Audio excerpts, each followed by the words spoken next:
So friends, आज हम लोग क्वेश्चन नंबर 46 से अपनी वीडियो की शुरुआत करने वाले हैं। और अपने इस पिछले वीडियो में हमने क्वेश्चन नंबर 45 तक डिस्कस कर लिया था। तो इस क्वेश्चन से हम शुरुआत करते हैं। तो क्वेश्चन नंबर 46 कह रहा है, which of the following in context of defining his relationship with his foster community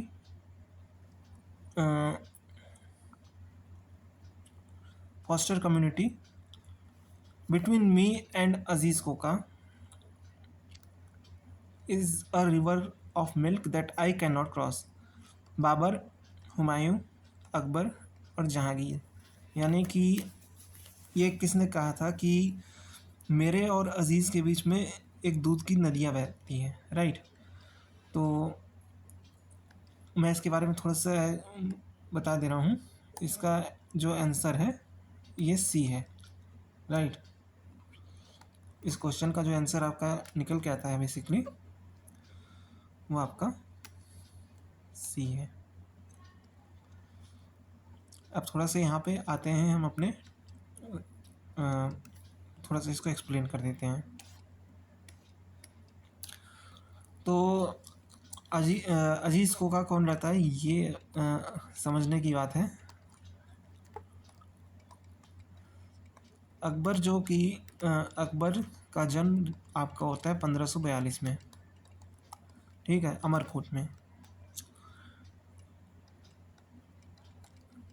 उस समय जो हुमायूं रहता है उसे हिंदुस्तान से खदेड़ दिया गया रहता है और वो इधर उधर भागता फिरता है ताकि वो अपनी पोजीशन फिर से हासिल कर सके जो वो खो चुका है, राइट।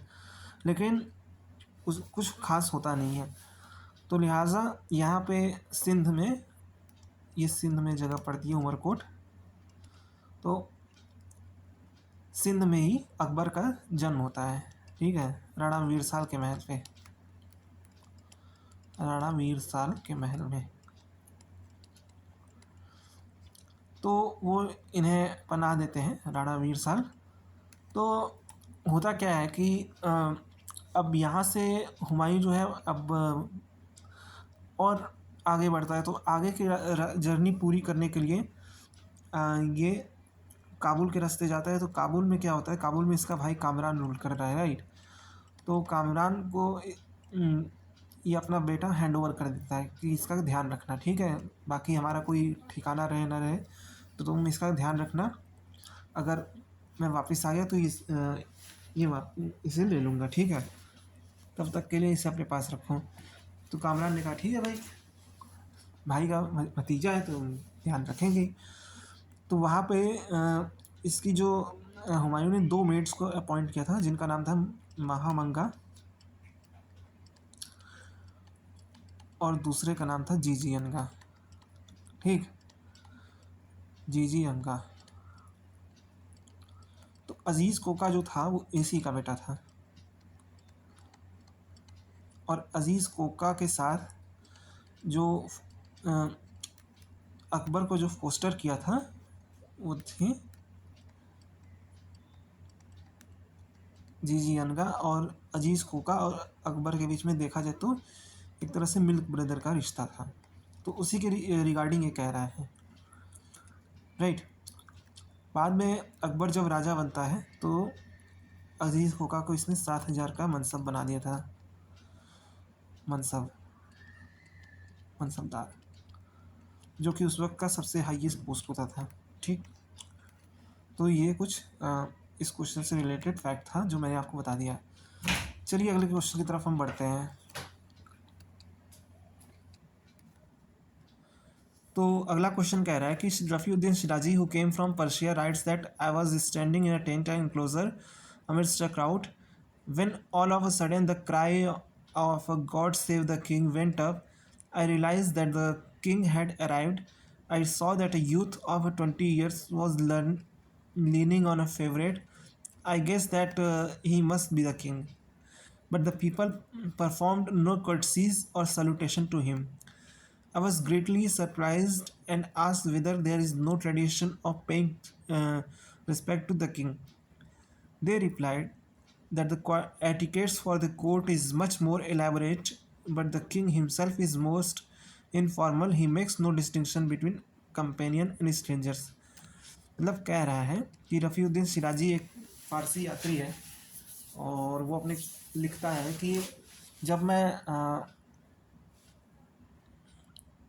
आता हूँ, राइट, जब मैं एक टेंट के पास आया था तो वहाँ पे जो आगरे में एक भीड़ है वो चिल्लाती है कि अ, सुल्तान सलामत रहे, बादशाह सलामत रहे, राइट। तो मुझे लगा कि बादशाह आने वाले हैं। तो और मैंने देखा कि एक 20 साल का नौजवान लड़का जो है वो सबके सामने आया है और मुझे लगा कि वही बादशाह होगा, लेकिन जो लोग थे वो उसके सामने कोई कर्टसी या कोई सलाम, ये कोई दुआ सलाम ये सब नहीं कर रहे थे। तो मैंने उनसे पूछा कि यार ऐसा क्यों नहीं कर रहे हो? तो लोग कहते हैं कि यार या क्या कोई सलाम या दुआ सलामी करने का या सम्मान देने का कोई वो नहीं है, ट्रेडिशन नहीं है। तो लोग कहते हैं कि ये ऐसा ऐसा नहीं है कि ट्रेडिशन नहीं है, लेकिन बादशाह खुद नहीं चाहता कि कोई उसको सलाम करे, वो सबसे मिलजुल कर ऐसे ही मिलता है। तो कुल मिला के बात यह है कि जो रूलर है वो काफ़ी ज़्यादा डाउन टू अर्थ है और बहुत ही सबसे अच्छे से बात करता है। तो ये कौन सा रूलर है? अकबर है, जहांगीर है, जहांदार शाह है और मोहम्मद शाह रंगीला है, राइट। तो इस क्वेश्चन का जो आंसर हमें निकल के आता है, इस क्वेश्चन का आंसर है अकबर, राइट। अगले क्वेश्चन की तरफ बढ़ते हैं।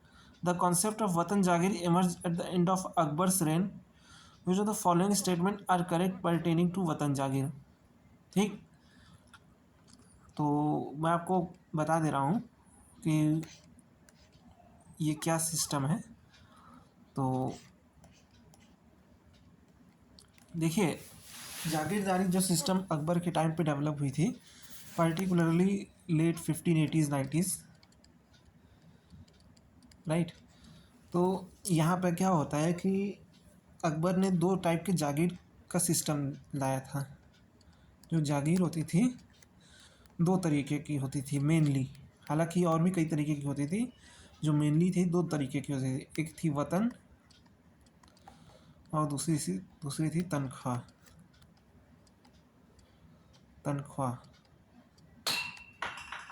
राइट। वतन जागीर क्या होती थी? और ये सिर्फ राजपूतों को दी जाती थी, और तनख्वाह जागीर क्या होती थी? ये हर किसी को दी जाती थी। इसे सैलरी जागीर भी कहा जाता था। तनख्वाह से ही आपको पता चल रहा है कि सैलरी टाइप का होगा।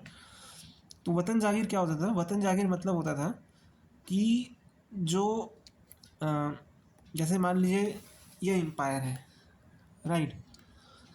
यहाँ पे कोई राजपूत रह रहा है, तो यहाँ पे सेंट्रल अथॉरिटी जो है इस ये कैपिटल से कह रहा है कि किंग को करें कि आप यहाँ के ये जो आपकी जहाँ पे आप बिलोंग करते हैं ये आपकी वतन है, तो इसलिए ये आपकी वतन जागीर होगी। यहाँ का एडमिनिस्ट्रेशन आप संभालेंगे, यहाँ का जो भी सोशल स्ट्रक्चर है या कस्टम्स हैं वो हम इसमें कोई भी इंटरफेयर नहीं करेंगे। आपका एक तरह से वतन है, तो ये आपका परमानेंट टाइप का है, ठीक है। और ये इसको आप सक्सीड करेंगे, फिर इसके बाद आपका बेटा सक्सीड करेगा, उसके बेटे का बेटा करेगा। तो ये मतलब एक लाइनेज जैसी आपकी कुल परंपरा के हिसाब से आपके चल रहे हैं, वैसे ही ये आपका एक तरह से वतन जागीर रहेगा। ये तो रहेगा, इसके अलावा आपको तनख्वाह जागीर भी दी जाएगी। जैसे मान लीजिए आपको सेवाओं की हमें ज़रूरत पड़ती है तो हम आपको यहाँ पे भेज सकते हैं आपकी तनख्वाह के लिए। यहाँ पे आपको जागीरदार बना दिया जाएगा या फिर यहाँ पे आपको जागीरदार बना दिया जाएगा। लेकिन यहाँ पे जो आपको जागीरदार बनाया जाएगा, यहाँ पे जो आपको जागीर दी जाएगी वो ट्रांसफरेबल होगी, राइट। यहाँ पे आपके बेटा जागीरदार बनेगा या नहीं इसकी कोई गारंटी नहीं है, राइट। ये ट्रांसफरेबल है, ये आपके पर्सनल है। ये आपकी वतन जागीर है, ये आपकी पर्सनल है। यहाँ पे आपका बेटा भी सक्सीड कर सकता है और इसके अलावा आप जो चाहे वो कर सकते हैं, लेकिन यहाँ पे आपको जो इम्पीरियल नॉर्म्स है और शाही कानून है, शाही फरमान है, उसका अमल करना होगा, ठीक। और उसी हिसाब से यहाँ का रेवेन्यू आपको देखना पड़ेगा। तो ये चीज़ था, लेकिन ये चीज़ सिर्फ राजपूतों को अकबर ने दिया था। क्यों? क्योंकि आपको पता है कि अकबर की राजपूत पॉलिसी काफ़ी ज़्यादा फेमस है, जिसके तहत वो राजपूताने के बड़े हिस्से को एक तरीके से बिना लड़े तो नहीं कह सकते, लेकिन एक प्लान्ड पॉलिसी के तहत वो इसे कब्जा करने के लिए ऐसी पॉलिसी लाया था, ताकि राजपूत उसके प्रति वफादार रहें और ये एक तरीके से इसके एडमिनिस्ट्रेशन में एक तरह से काम आए, ठीक। तो ये चीज़ थी। दूसरी वजह ये थी कि राजपूत जो थे वो एक अच्छे वॉरियर क्लास थे, ठीक है। दिल्ली सल्तनत ने जो गलती की थी वो मुग़ल सल्तनत करनी नहीं चाहती थी, तो इस वजह से भी राजपूतों को थोड़ी ज़्यादा पावर दी गई है, थोड़े ज़्यादा सहूलियत दी गई है। तीसरा कारण ये था कि राजपूत जो थे अपने बात के पक्के थे, ठीक है, अपने बात के पक्के होते थे और ये कभी धोखा नहीं देते थे। और चौथा सबसे बड़ा रीज़न है कि जो उज़्बेक लोग थे और जो और मुग़ल तैमूरी मिर्ज़ा थे, तो उनको जो है एक तरीके से काउंटर करने के लिए इन्हें पावरफुल बनाना ज़रूरी था अकबर के लिए, तो इसलिए उनके लिए भी ये सारी चीज़ें प्रोवाइड की, राइट। तो ये कुछ चीज़ें थी जो मैंने आपको बता दी है वतन जागीर से रिलेटेड। अब अपने क्वेश्चन की तरफ आते हैं, जो कि हमें पूछ रहा है क्या है। तो कुछ स्टेटमेंट दिए गए हैं कि it was permanent and hereditary assignment, ठीक है। Watan jagir, it was permanent and hereditary assignment to punish an assignee it could be confiscated, right. To reward an amir new watan jagir could be created, part of the revenue of watan jagir could be given in inam, right. तो इस question का सही answer क्या है, code के देखते हैं। 2 and 4, 1 3 4, right. 1 2 3 4 and 3 and 4। तो इस क्वेश्चन का जो सही आंसर है, देखिए, अभी मैंने बताया जस्ट कि ये जो था it was a permanent hereditary, ये बिल्कुल सही है। To punish an assignee it could be confiscated, ये भी सही है। होता क्या था कि कभी कभी बादशाह को लगता था कि वो सही उसके हिसाब से जा नहीं रहा है, तो वो उसको पनिश करने के लिए ऐसा कर, तो ये ऐसा बंदोबस्त किया। तो पहला सही है, दूसरा भी सही है।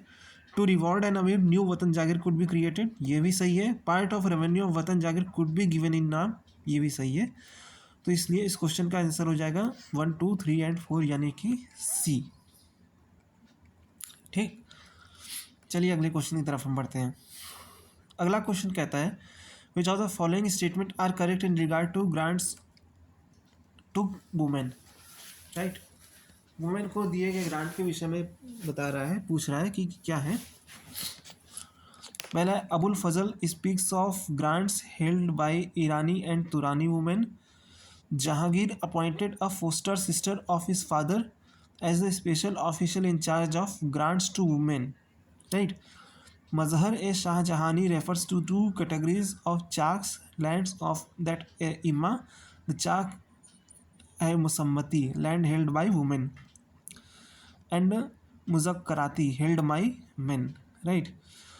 औरंगजेब्स फरमान of 1690 about मदद माश deprived a daughter of her share if she was married or otherwise provided for, and it lays down that a widow might keep her husband's grant for her life time, ठीक है। तो इसमें से क्या सही है, तो इसका जो सही आंसर में निकल के आता है वो पहला सही है,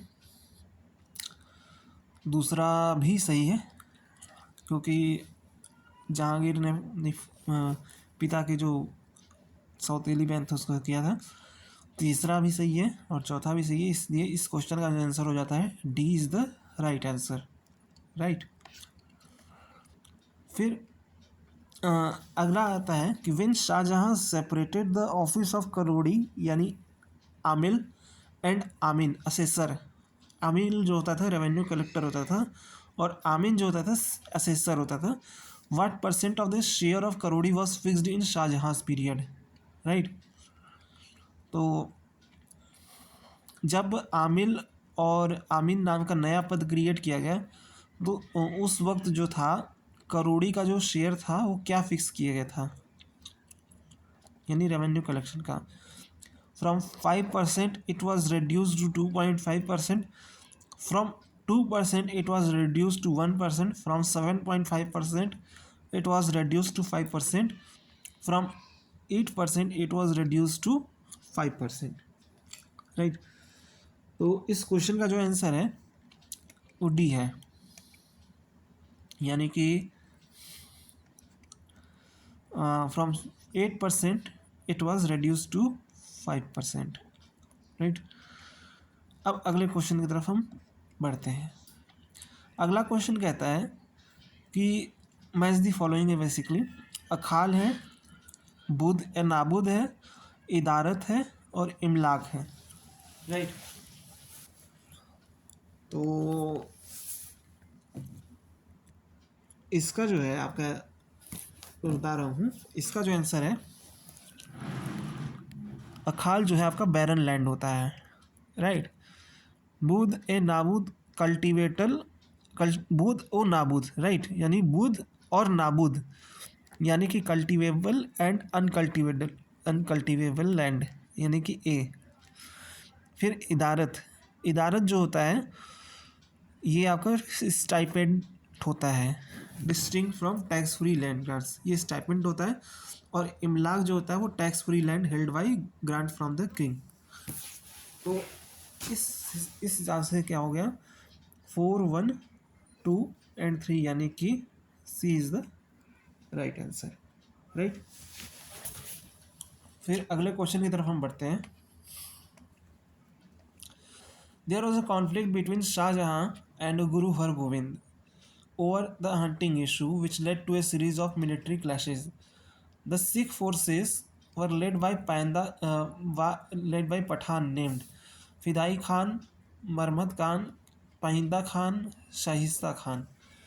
तो था क्या कि जो हरगोविंद और शाहजहाँ के बीच में शिकार को लेके मैटर क्रिएट हो गया था, एक इशू क्रिएट हो गया था और उसमें सीरीज ऑफ मिलिट्री क्लैशेस हुए थे। तो उसमें जो था एक सिख फोर्सेस को एक पठान लीड कर रहा था, उसका नाम क्या था।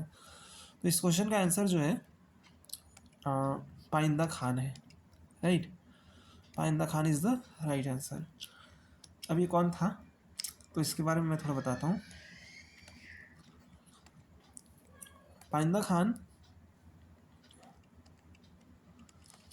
ये बेसिकली फतेह खान का बेटा था, सन ऑफ फतेह खान।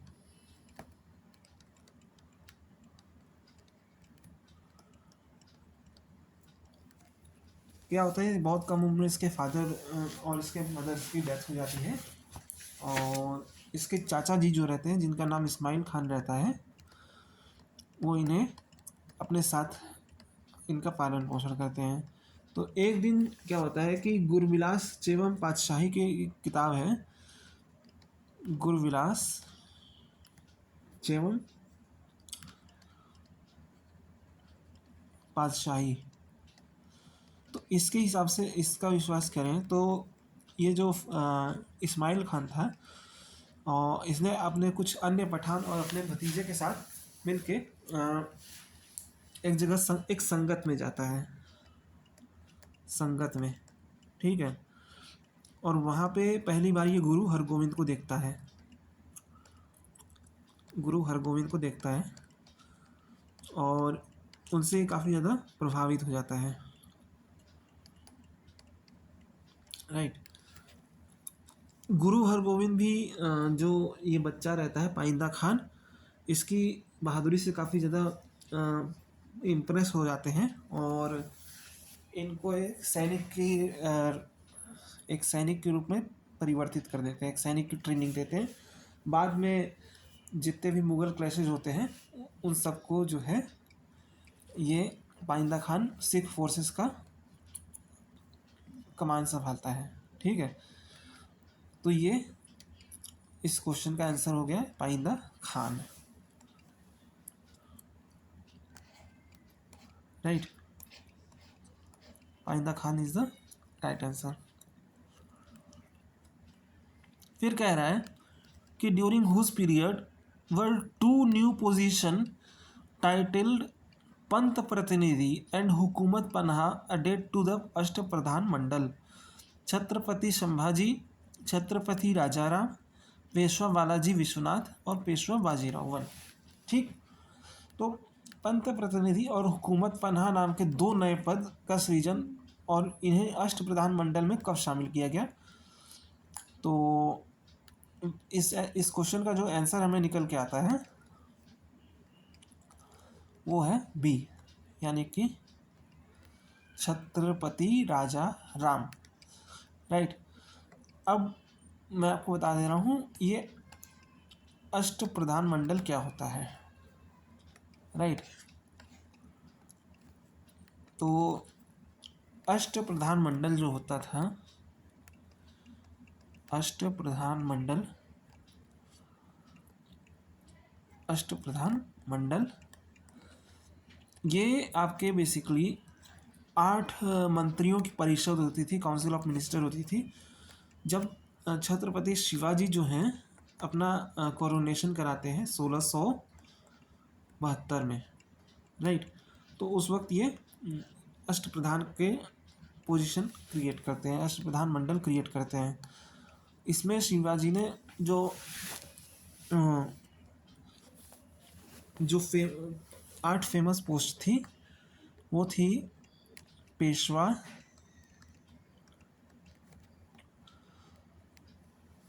वाक़िया नवीस,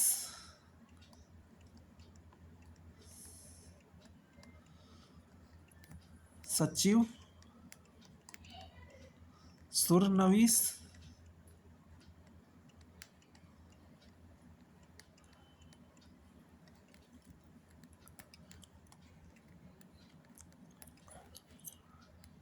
पंडित राव,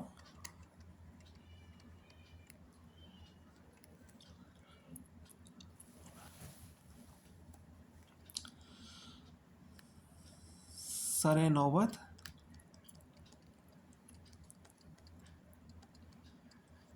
न्यायाधीश,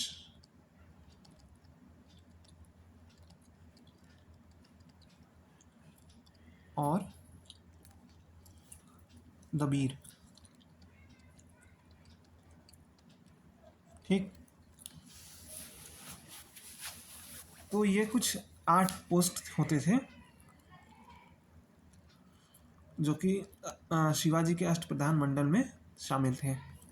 ठीक, चलिए अगले क्वेश्चन की तरफ हम बढ़ते हैं।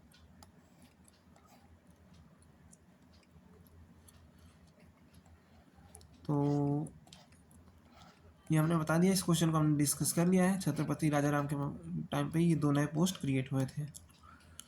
फिर उसके बाद अगला क्वेश्चन है कि which among the following painter of at Akbar's court was the son of palanquin bearer? कहार, दसवंत, मीर सैयद अली, सरवन और बसावन। राइट, तो इस क्वेश्चन का जो सही आंसर हमें निकल के आता है ये दसवंत है। दसवंत बेसिकली एक बहुत ही लीडिंग मुग़ल पेंटर था जिसका अबुल फजल काफ़ी ज़्यादा जिक्र करता है। ये एक कहार का बेटा था और खुद भी एक पालकी उठाने वाला बंदा था। ये हिंदू था और इसको जो पेंटिंग की जो शिक्षा दी गई थी, पेंटिंग में जो इसे पारंगत किया गया था, उसका नाम था अब्दुस समद। ठीक, रज़्मनामा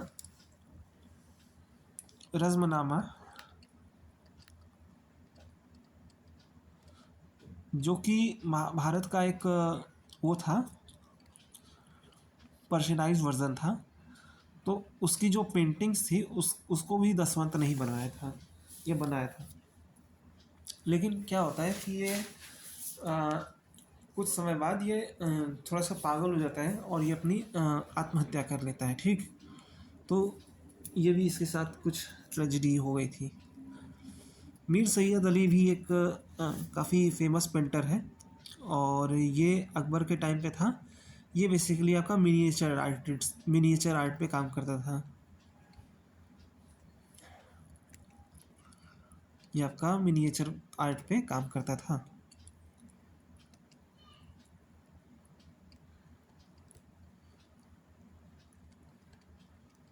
मिनिएचर आर्ट। फिर सरवन भी था। सरवन आपका बेसिकली एक नॉर्मल पेंटर जो होता था उस टाइप का था, और बसावन जो था ये एक बहुत ही फेमस पेंटर था अकबर के टाइम पे, और ये पोर्ट्रेट पे और इस तरह की चीज़ों पे काम करता था। चलिए अगले क्वेश्चन की तरफ हम बढ़ते हैं, और अगला क्वेश्चन है the dominant theme of Kangra school of painting were Krishna Radha, Shiva Parvati, नायिका भेद और संयोग एंड वियोग। राइट, तो कांगड़ा स्कूल ऑफ पेंटिंग जो होता था उसका डोमिनेंट थीम हमें क्या देखने को मिलता है? तो इस क्वेश्चन का जो सही आंसर है 1, 2 एंड 3, यानी कृष्ण राधा, शिव पार्वती और नायिका भेद। संयोग और योग हमें देखने को नहीं मिलता है, तो D is the right answer. तो आज के लिए हम इतना ही रखते हैं, अगले वीडियो में हम आगे से डिस्कस करेंगे। ठीक है, चलिए मिलते हैं बाद में। थैंक यू, अपना ध्यान रखिए, बाय।